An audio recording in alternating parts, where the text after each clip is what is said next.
We love being active. We love running around. We love moving. We can't stop. Just don't let yourself start talking until the other person closes their mouth and has completed their thought. If I can take one care coordinator and increase their caseload, that now because of the intelligence of our brain, they can now take care of, instead of 200 patients, they can take care of 350 patients without increasing my overhead. I get paid per patient. Huge opportunity there, right? Every single patient in the United States to be part of a value-based care arrangement by the year 2030. So it's something that we're aggressively moving towards as a country. And so that's obviously a multi-trillion-dollar opportunity.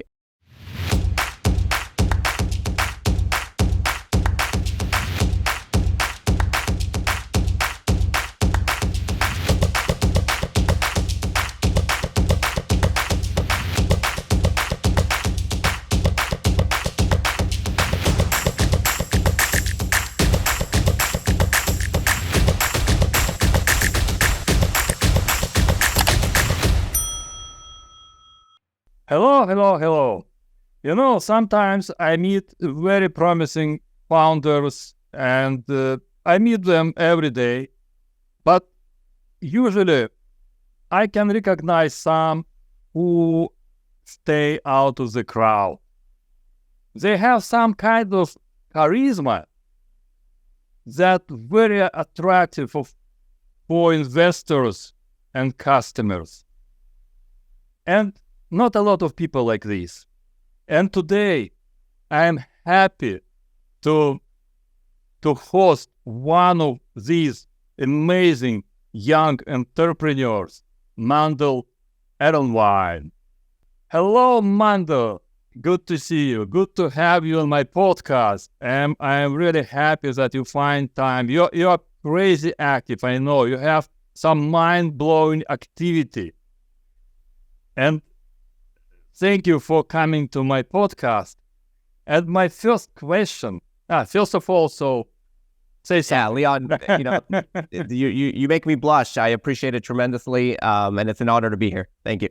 Yeah. So my first question is about, I'm also a venture partner. I'm an investor, and we like founders who are focusing on their venture. But you have mind-blowing activity. So you're building your brand. And this is very important for any founder. But how you manage all these brand development? I know you have very famous Healthcare Trailblazers Podcast. You're host of this podcast. And how you manage all your time, and you have time to make your venture successful? Yeah, appreciate the question. It's funny because I actually find myself still bored. And I think the answer is a focus on boredom. I found in my own life that for entrepreneurially minded people, we love being active. We love running around. We love moving. We can't stop. And it's so painful to have nothing to do. But I also found that all of the good stuff, all of the good ideas, all of the innovation comes from boredom. It comes from a space that you have nothing to do but just flutter around in your head. Recently, Jeff Bezos was on on that podcast. What's his name? Not on your podcast. No. Yeah, but he was on. But I hope he will. Ocean guy. I hope he will. Yes.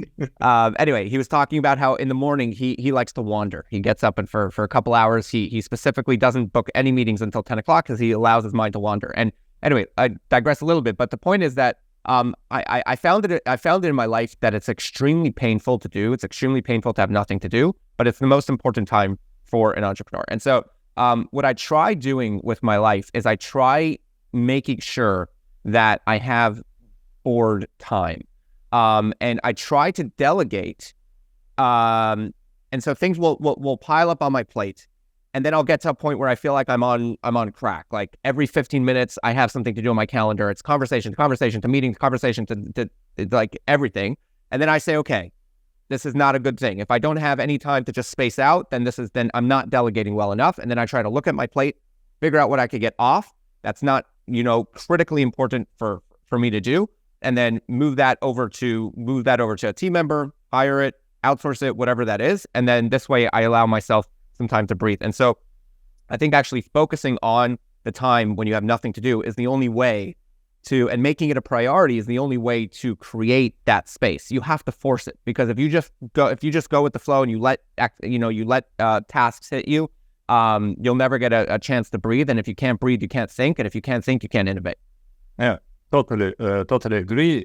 For example, in my quantum business thinking theory, this is exactly about energy flow. So there is no such thing like time management or task management. There is a thing like energy management, because everything is about energy. So when you have, what is it, attention? Attention, it's like, where you put attention, your energy flow there. So it's very important to manage the energy for the day. And by the way, each morning, I think about how to delegate and whom to delegate, because if you don't know how to delegate, you cannot succeed. This is very important for founders, because usually founders take everything on themselves, and this is totally wrong. Tell me about yourself. How did you come to creation of this CareCo company called CareCo, your startup? But I know this is not your first company, so you are, I would say, serial entrepreneur already. First of all, how old are you? I'm going to be turning 27 next week. Wow, amazing. The best times, the best age, I would say. So tell me about yourself a little bit. Yeah. So I got married very early on. I'm an Orthodox Jewish person. We tend to do things a little bit differently. We go to yeshiva for kind of the high school, college years, which is all day. It's a boarding school. Classes start at 7:30 in the morning. They end at 9:30 at night. It's a very involved schedule, and there's no secular studies at all. It's all, Talmud and Bible studies and Jewish law and stuff like that. And so I wasn't the best of students. I'm not very studious. I left a little bit early at about 19 years old, maybe about 6 months early, nothing too crazy. And typically when you leave yeshiva, you have one of two options, essentially. You can either go and become a practicing rabbi in some form, either in a community or under another rabbi, but basically practice being a rabbi, or you can go into business. And so for me, business was always the option. Like I mentioned, I'm not that studious, and so I'm going to leave the rabbinic practices to those better than I. And so I moved to California and started working in healthcare. I met this guy that had a kind of a conglomerate of healthcare companies, mostly in the long-term care space, device manufacturing, distribution, bunch of different companies. And I got to know him a little bit, and he asked me what I wanted to do. And at that point, I thought marketing was the way to go, to create a marketing company. And so I told him I wanted to start a marketing company. And he said, you know what? Why don't you start a marketing company for me? You'll support all of my different companies. And then if you get external clients, then great. And I said, wonderful. So started this marketing company. Didn't go very well. And it didn't go very well because of two things. The first reason was I didn't really know what I was selling. I was looking around the market, trying to see what the services were, and then just kind of regurgitate. And the second thing was that I was trying to sell to doctors who, turns out, are not actually swimming in cash and are not looking for ancillary services that may or may not be valuable to them. And so between those two reasons, I really didn't make very much sales. And so beyond just supporting kind of the bare minimum, it wasn't really going anywhere. And it was so important, though, because it taught me so much about knowing your space. And one of the most fascinating things that has changed between that business that did not work out and where I am today is my ability to run a meeting, to run a sales meeting. When I was trying to sell something that I didn't really fully understand, I felt, first of all, very nervous before I went into any kind of meeting. And second of all, I felt compelled to talk the entire time, because I felt, and I didn't realize this consciously, but subconsciously, I felt like I had to control that meeting. Because if God forbid the conversation would travel outside of the bounds of what I was comfortable with my very limited knowledge of this product or service, then it would be a catastrophe for me. I would, the meeting would fail. And so I ended up just talking through the whole meeting, and not really. And anyone that is good at sales knows that you don't sell by talking. You sell by listening, and you sell by asking. Yeah. Exactly. And so I know right now I'm kind of contrary, but I guess I'm the guest on this show. So it's my turn to talk a little bit, but typically I'm actually at this point in my life, a lot more comfortable asking the questions. And, if somebody in the audience that's listening has this issue, it's really, really easy to fix. Just don't let yourself start talking until the other person closes their mouth and has completed their thought. Because so often, you're not even listening to the other person. All you're thinking about is, what is my next comment? Where can I take this conversation? What can I answer to the question? You're not even thinking about the other person. And if you take the time to just stop talking, look at the other person's face, watch their mouth move, and listen with your ears to the things that they are saying and try to comprehend it, you will be in a much, much better position. And so that was kind of a very, very important lesson that I learned off that first business. But in the meantime, I got married. I got married at 21 years old. And stopped that. And pretty soon after, I took over a company. So I wouldn't say I started the company, but I took over a company that was doing healthcare care coordination services. It was a company that was started by somebody else, but it was kind of at a very tough spot. It wasn't really scalable. The company at the time had 2 clients, a couple hundred patients, and all the actual care was outsourced to a third-party company. And so I called it, and it's basically an invoicing company, because you have a client and then you have someone that does the work, and you just trade invoices back and forth and hoping that there's a margin, right? The best news to say no. Yes. A lot of people practice in that space. And so took it over, made it profitable pretty quickly just by changing some of the internal workflows. And then over the last couple of years, it's the company that I've been still am CEO of. It's called Previva Health Group, and now we're a full-blown care coordination service-based company. We talked about 5,000 patients a month and growing. We're doing a couple $1 million of revenue, and everything is in-house. And so that was one of the beauties of that transition, because it really, going back to the original point, you will never understand what you are selling until you're actually doing the thing that you are selling. And so if you're selling someone else's marketing service, you'll never understand it. Even if you watch it, even if you listen to their salespeople and you take their marketing collateral, you're never going to understand it. You have to actually do the service, get into the work. And so that's something that we've done for the last 5 years. You have to get it as a habit. You have to get automated responses, and you have to your subconscious mind should work automatically. Otherwise, that doesn't work, because you get nervous and you cannot get into the point. Yep. But, wow, that's amazing. That's an amazing story. So let's get to your current company you're managing and your plan to grow. So tell me more about your company today. Sure. So the startup that we're really getting into the thick of now is called CareCo. And the story behind CareCo is this company that I referenced earlier, this care coordination service-based company.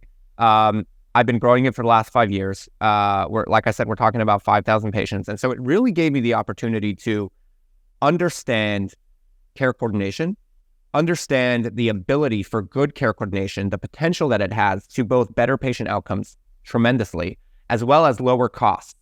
And the value proposition is that you take low-level clinical staff and you have them implement these preventive care programs. So they're managing proactively a large patient population. And so let's say it's patients with 2 or more chronic conditions, and you're calling them every month, and they have a care plan, and you're trying to push them on their goals, and you're being proactive. You're seeing if they need anything. And then as you call them, you realize proactively, hey, they're running out of their medication. They haven't been able to get in touch with the office. They haven't filled their meds. So you help them coordinate that. And now they didn't run out of their meds and end up in the hospital, right?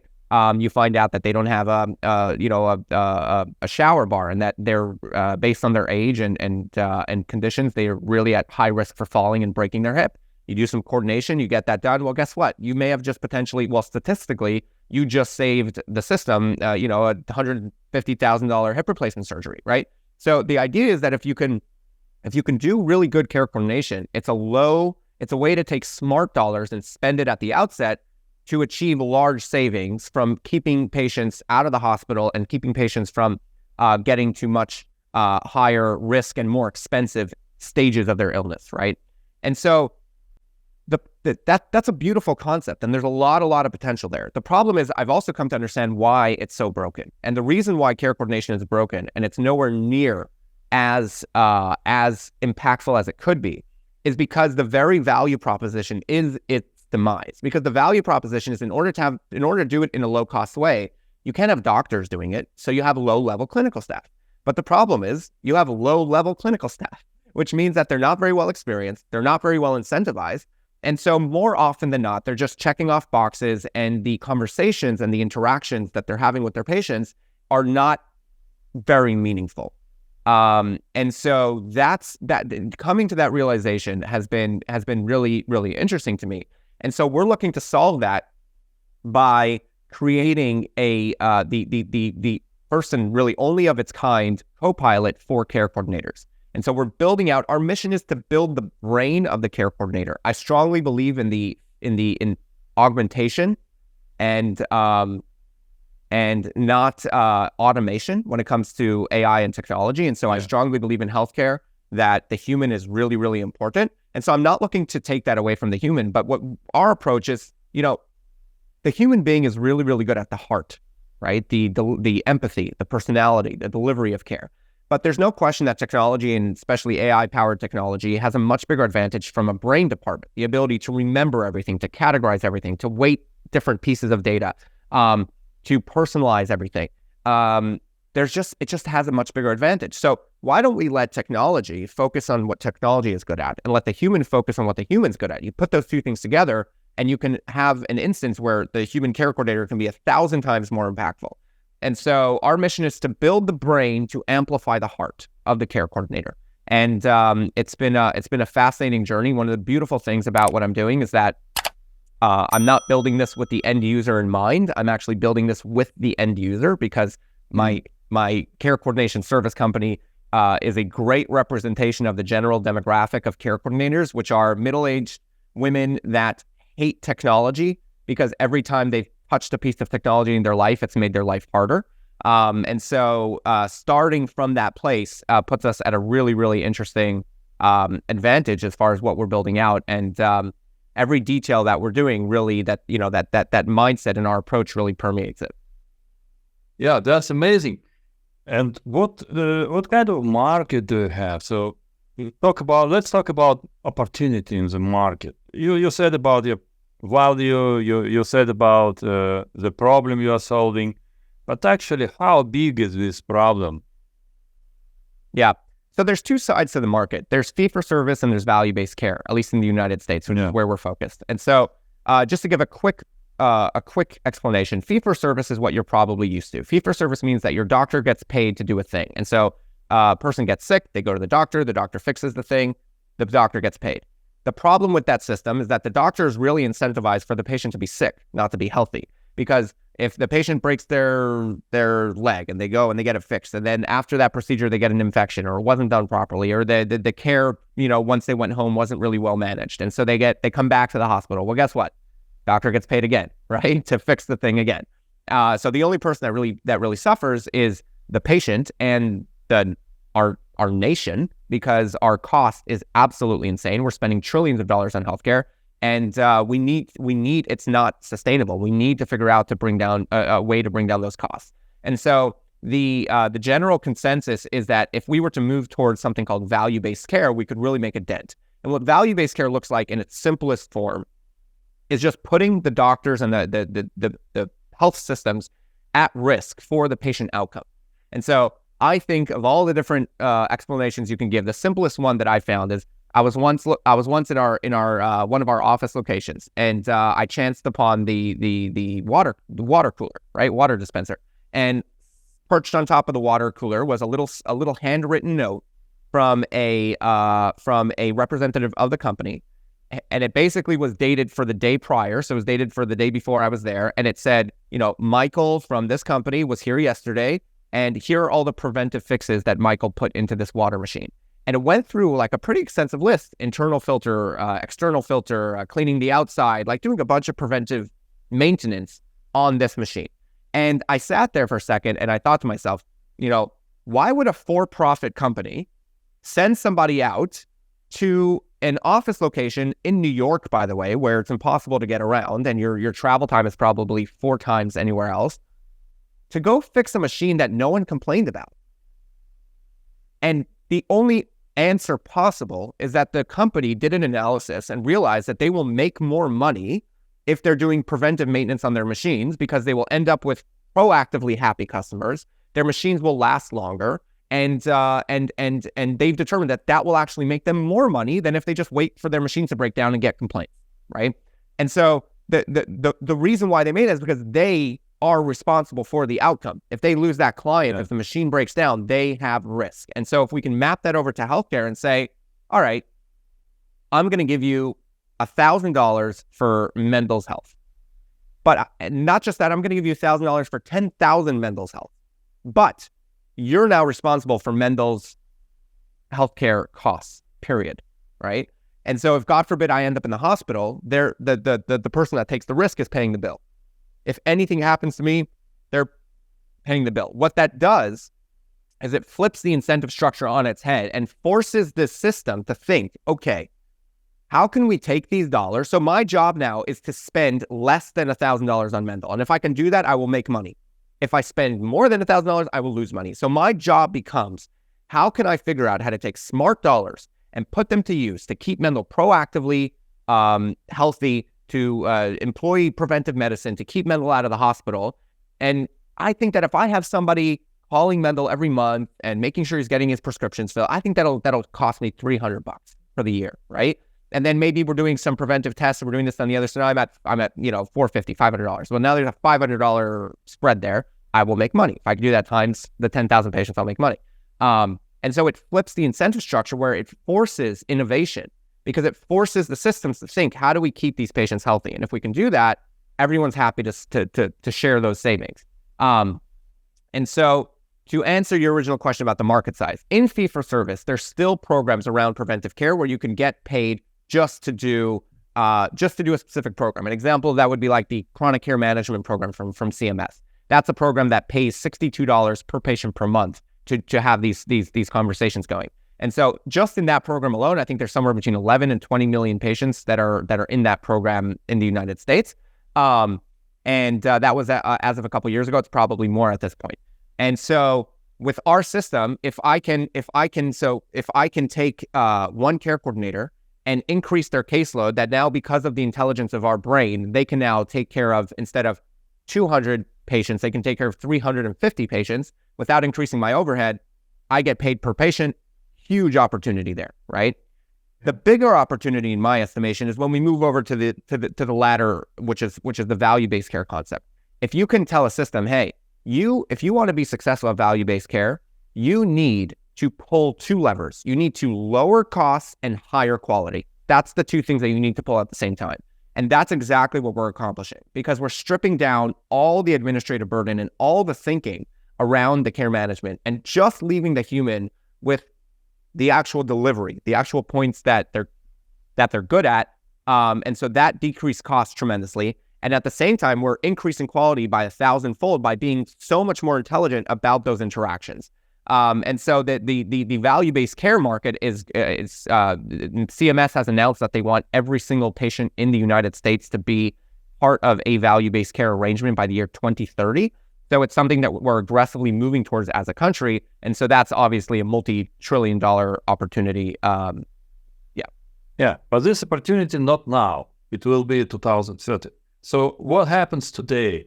How you can piggyback on any trends and opportunity? For example, if tomorrow or today you get to the market is not well developed yet, or value-based market is not well developed. How are you going to solve this problem of market penetration, and market is still in development, your company in development? So how to manage all this together? Yeah, so I think you'd be surprised how well it actually is developing the United States. It's moving quite quickly. The 2030 mark is like an end game, but where we are now is actually there's a massive market opportunity. Parts of value-based care arrangements could be all the Medicare Advantage plans, which is just millions and millions of patients, any patients that are part of a practice that's part of an ACO, which is an accountable care organization, I believe the numbers between 20 and 40% of all patients in this bucket are already part of an accountable care organization membership through their doctor. And so there already is a tremendous market in the billions of dollars, probably hundreds of billions of dollars. I mean, Oak Street Health is a great example of a fully value-based care company. They just sold to CVS for $9 billion. And that was one of CVS's acquisitions around value-based care.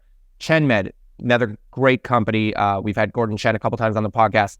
Great company, one of the most important primary care networks, also a multi-billion-dollar company, full value-based care. And these are actual networks that are operating off these. These are actual care networks that are operating off these principles. But you think all the ACOs, all the Alignment Healths of the world, the Signify Healths of the world, the Medicare Advantage plans, the Health Firsts, every single insurance, Blue Cross Blue Shield, Aetna, every single one of these insurances have entire verticals dedicated towards this, and so it's definitely a multi-billion-dollar opportunity. Yeah, very very interesting.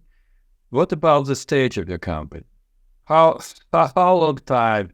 I would say go to market time. How long? Yeah. So again, one of the beautiful things is training it with my current company, and so we've been using it for about 4 months. The technology, and been really marking and judging the increase in productivity, the decrease in burnout. It's been really tremendous. We're currently over the next I'd say 60 to 90 days, we'll be rolling out to partnerships that will cover a good couple 100,000 patients, and so we're doing high-level partnerships with care management platforms, with some large data partners that have health systems involved, and so we're doing these kind of strategic partnerships that will result over the next 6 months or so in a couple 100,000 patients being managed monthly over the technology. And the beautiful thing about what we're doing is that we're not really competition to anyone.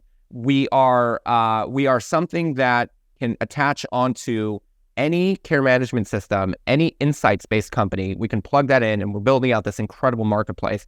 And we can empower their technology to be 1,000 times more impactful than what it already is. And so it's a great opportunity to just stack on top of some things that are already working and just amplify its ability to be impactful. So this is what I was going to ask, because you were talking about how you save money, save time, workload.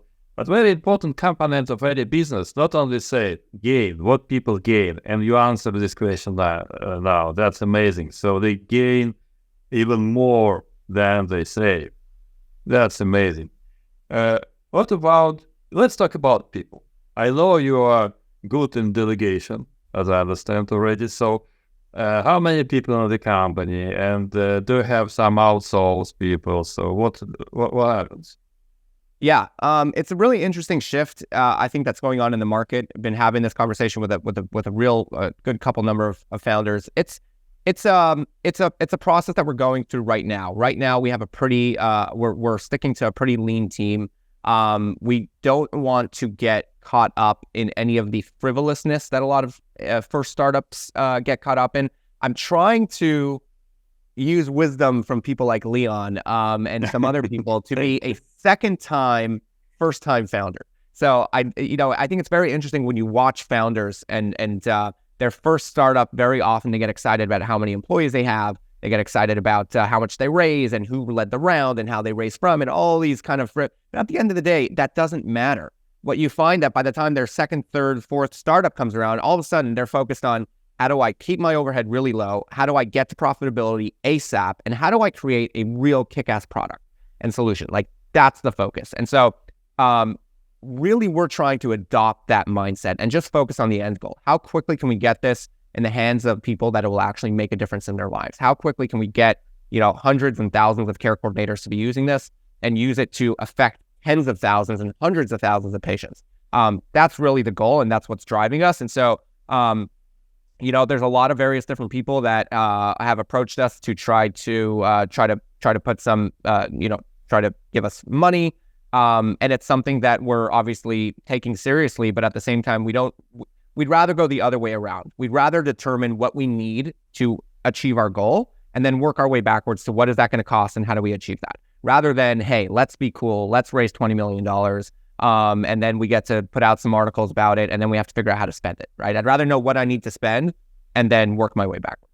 Yeah, so it's very important today, at least today, when the demand of money just more than 2 times higher than demand of companies, I will say, from money side. That's very important to calculate everything and to show investors that you are serious about raising capital. You know exactly where you're going to spend, and you know exactly your timeline to the first customer. And so, very simple question. So, from your expectation, when you plan to have the first revenue? Yeah, I think within 90 days. 90 days. Wow, it's like tomorrow. Yeah. That's amazing. So not in my world. That's like 10 years. Let's talk in 90 days. And wow, I just crossed my fingers. That's amazing. That's amazing. Mendel, thank you very much. But I ask people to share what kind of advice you have to your peers, entrepreneurs today from your experience. Not necessarily one to give advice, but when people ask me that question and when I look for advice, I don't like specific pieces of advice. I really appreciate frameworks. I really appreciate it when somebody says, here's a framework that you can apply to something, and because that's a lot more transferable than just answering a specific question. And so there's a million different pieces of advice that can be given. Something that I've been focused on recently more and more, it's something that it's a framework that I've been building out and have seen work in my own companies multiple times, and I've seen other companies fail because they don't have this framework. And I think it's really important for entrepreneurs. So this is what I'll share.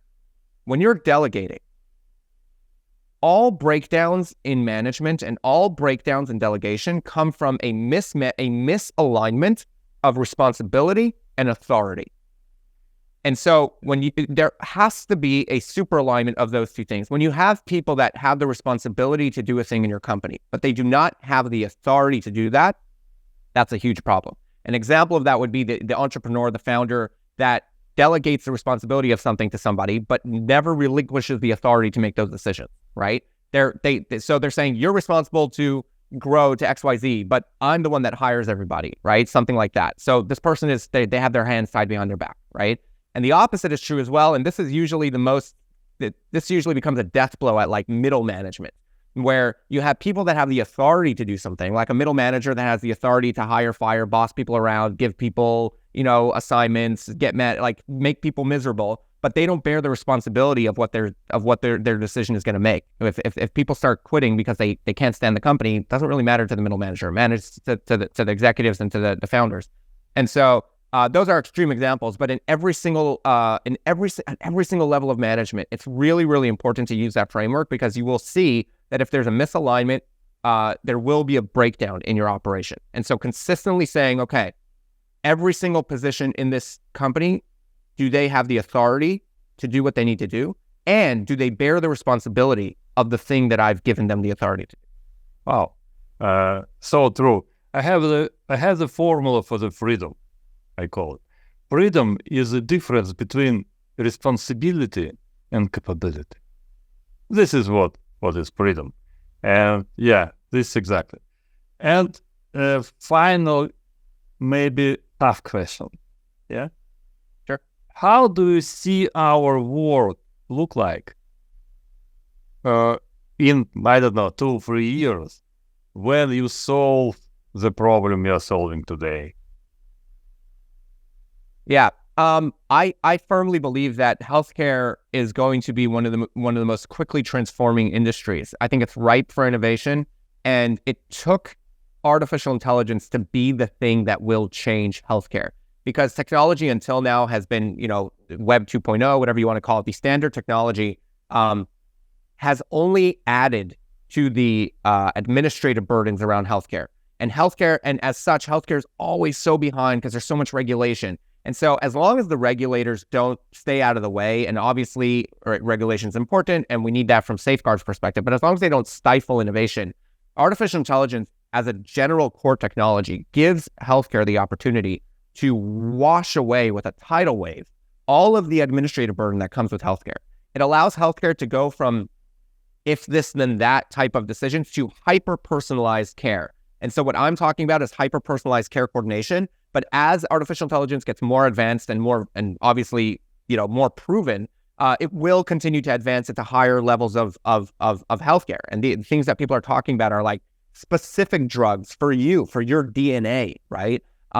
Super specific diagnoses that can use artificial intelligence to correlate everything that you know about this person. That's just physically impossible for one person to be able to do. And so I think it's a very exciting future. Once we solve our problem, the world's patients will be a lot happier. They'll have much easier access to their doctors. They will feel like they will have the level of access that you would expect from an Amazon purchase, for example, when you have an issue. If you don't hear of people just being on the phone forever with Amazon to do something to reorder the product that they need, right? And so I think that we will solve that. But I think even more exciting is what success in our corner of healthcare will mean for the rest of the market. Because if we're being successful, that means that the technology is evolving, and that means that it's going to be impactful in other areas of healthcare as well. Amazing. Thank you very much, Mendel. And maybe we will meet next time in 90 days, and you will report your revenue, and I wish you great success. As I said, I see your company and yourself in a list of success. I call it a gotcha list, and so everything should be okay. And I hope you will grow and you will show our world amazing technology. Thank you, Mendel. Thank you so much, Leon. This was an absolute pleasure and an honor to be here. And hold me accountable. Would love to check in 90 days. Yeah, will do.